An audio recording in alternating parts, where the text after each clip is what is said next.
الحمدللہ وحدہ والصلاة والسلام علی من لا نبی بعدہ اما بعد فاعوذ باللہ من الشیطان الرجیم بسم اللہ الرحمن الرحیم الذی خلقنی فہو یہدین والذی هو یطعمنی ویسقین وإذا مرضت فهو یشفین والذی یمیتنی ثم یحیین۔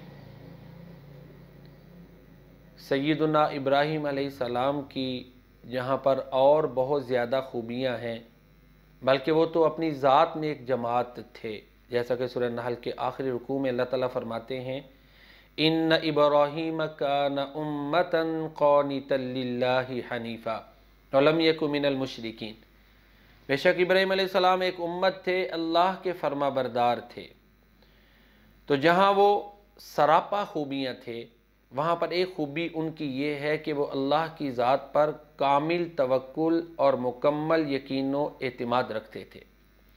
سورۃ الشعراء میں اللہ تعالیٰ فرماتے ہیں، سیدنا ابراہیم علیہ السلام نے فرمایا الذی خلقنی فہو یہدین، اللہ ہی وہ ذات ہے جو میرا خالق ہے، جس نے مجھے پیدا کیا اور وہی میری رہنمائی کرتا ہے۔ ہر لمحہ، ہر موقع، ہر لحظہ اللہ کی ذات میری رہنما ہے۔ والذی هو یطعمنی ویسقین، سیدنا ابراہیم علیہ السلام نے کہا کہ اللہ ہی مجھے کھلاتا ہے اور اللہ ہی مجھے پلاتا ہے۔ وَإِذَا مَرِضْتُ فَهُوَ یشفین، جب میں بیمار ہوتا ہوں تو وہ مجھے شفا دیتا ہے۔ اللہ کی ذات پر ان کا یقین کامل تھا، توکل تھا۔ یہی وجہ ہے کہ اللہ کی رضا کے لیے، اللہ کی توحید کی اشاعت کے لیے سیدنا ابراہیم علیہ السلام نے ہر موقع پہ بولڈ سٹیپ لیا۔ قوم کو جب تبلیغ کی تو دلائل سے ان کے سامنے ثابت کیا کہ یہ سورج، چاند، ستارے اپنے وجود پر قدرت نہیں رکھتے، یہ کیسے معبود ہو سکتے ہیں۔ بتوں کو توڑا، باپ کو سمجھایا، دلائل سے ثابت کیا کہ یہ جو نہ سن سکتے ہیں، نہ دیکھ سکتے ہیں، نہ اپنا دفاع کر سکتے ہیں، یہ کیسے معبود ہو سکتے ہیں۔ یہ ساری جو تھی نا ثابت قدمی، ابراہیم علیہ السلام کی بولڈنس، بہادری، شجاعت اور بریوری، اس کے پیچھے جو محرک تھا وہ سیدنا ابراہیم علیہ السلام کا اللہ کی ذات پہ توکل تھا، یقین کامل تھا۔ سورۃ الانبیاء میں اللہ تعالیٰ نے واقعہ بیان کیا ہے کہ جب ابراہیم علیہ السلام کی قوم کے لوگ خوشی منانے چلے گئے تو ابراہیم علیہ السلام ان کے مندر میں گئے، بتوں کو توڑا، واپس آئے۔ لوگوں کو حضرت ابراہیم علیہ السلام پر شک اور ڈاؤٹ ہوا کہ ابراہیم علیہ السلام جو ہیں یہ انہی کا کام ہو سکتا ہے کہ بتوں کو انہوں نے جو ہے نا اس طرح کیا ہے۔ چنانچہ سیدنا ابراہیم علیہ السلام کو بلایا گیا، قوم کے سامنے لایا گیا۔ ابراہیم علیہ السلام نے ان کو بڑا احسن جو ہے نا وہ سوال کیا، کہا قال بل فعلہ کبیرہم ھذا فاسألوہم ان کانوا ینطقون، ہو سکتا ہے ان چھوٹے بتوں کا یہ حال ان کے بڑے بت نے کیا ہو، اس سے پوچھو نا۔ تو آگے سے پھر انہوں نے کیا کہا تھا، فرجعوا الی انفسہم فقالوا انکم انتم الظالمون ثم نکسوا علی رؤوسہم لقد علمت ما ھؤلاء ینطقون۔ ابراہیم علیہ السلام کو کہتے ہیں ابراہیم تمہیں پتہ ہے یہ بول نہیں سکتے، اللہ اکبر۔ تو اس طرح سیدنا ابراہیم علیہ السلام نے اپنا موقف جو ہے ان کے سامنے اس طرح پیش کیا کہ وہ ان کے موقف، رائے کو، ان کی اوپینین کو ماننے پر مجبور ہو گئے۔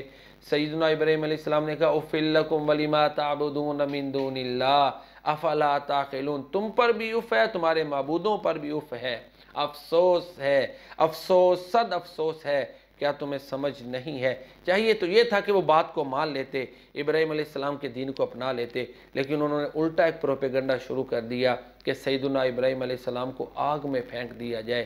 چنانچہ انہوں نے ایسے کیا، اللہ تعالیٰ نے آگ کو ڈائریکٹ حکم دے دیا، قلنا یا نار کونی بردا وسلاما علی ابراہیم، ہم نے کہا اے آگ ٹھنڈی ہو جا، ابراہیم علیہ السلام پر سلامتی والی ہو جا۔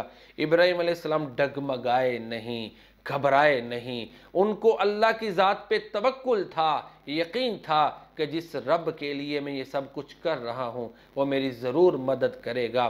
بعض مفسرین نے لکھا ہے کہ جب ابراہیم علیہ السلام کو آگ میں پھینکا گیا نا تو وہ خلا میں تھے، فرشتہ آ گیا بطور امتحان، آپ کہیں تو آگ کو جو ہے نا وہ ٹھنڈا کر دوں۔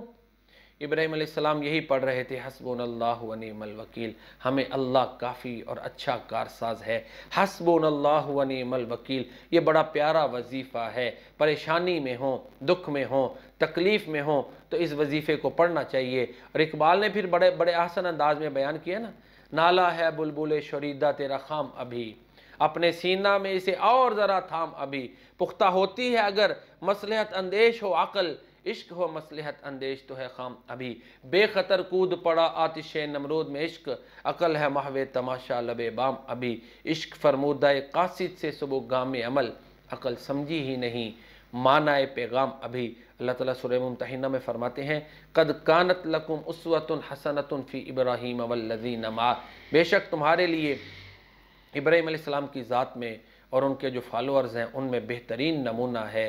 سیدنا ابراہیم علیہ السلام وہ واحد انبیاء ہیں، سابقہ انبیاء میں سے واحد نبی ہیں جن کی اسوہ حسنہ کی پیروی کا ہمیں حکم دیا گیا۔ اللہ تعالیٰ ہمیں قرآن کریم پڑھنے، سنت رسول کریم پڑھنے اور اپنی ذات پر توکل اور اعتقاد کرنے کی توفیق عطا فرمائے۔ وما علینا الا البلاغ۔